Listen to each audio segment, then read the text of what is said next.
अगर तुम सच में वीर थे अर्जुन, क्यों छल से पितामह मारे थे, क्यों छल से मारे द्रोण गुरु, क्यों छल से कर्ण का मस्तक उखाड़े थे। अधर्मी था दुर्योधन, अधर्मी था दुर्योधन, पर तुम तो धर्म पर चलने वाले थे।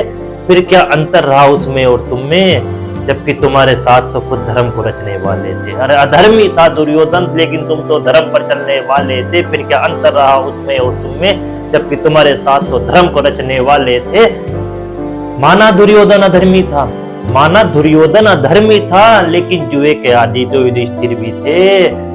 बात गलत थी दुशासन की, लेकिन एक स्त्री को दाव पर लगाकर गुनहगार तो युधिष्ठिर भी थे। अरे बात गलत थी दुशासन की, पर एक स्त्री को दाव पर लगाकर गुनहगार तो युधिष्ठिर भी थे। धर्म युद्ध जब लड़ा तुमने, क्यों नहीं धर्म से विजय तुमने पाई थी। उन तीनों वीरों के लिए तुमने भी तो छल नीति अपनाई थी। अरे उन तीनों वीरों के लिए तुमने भी तो छल नीति अपनाई थी। अरे वीर कहलाते हो खुद को, लेकिन बिना छल के योद्धा भी ना तुमसे मर पाया था।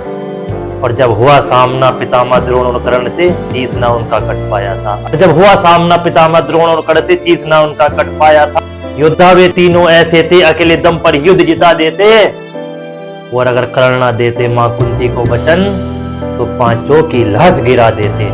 अरे योद्धा वे तीनों ऐसे थे, अकेले दम पर युद्ध जिता देते। और कर्ण न देते मां कुंती को वचन, तो पांचों की लाश गिरा देते।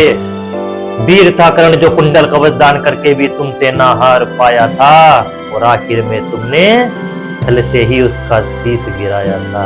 और आखिर में तुमने छल से ही उसका शीश गिराया था। असली धर्मात्मा मैं कहूंगा कर्ण को ही। अरे असली धर्मात्मा मैं कहूंगा कर्ण को ही, जिसने सब पता लगने पर भी अपना मित्रता धर्म निभाया था। और कर्ज उतारने को अपने मित्र का जान पूछकर मस्तक अपना कटवाया था, मस्तक अपना कटवाया।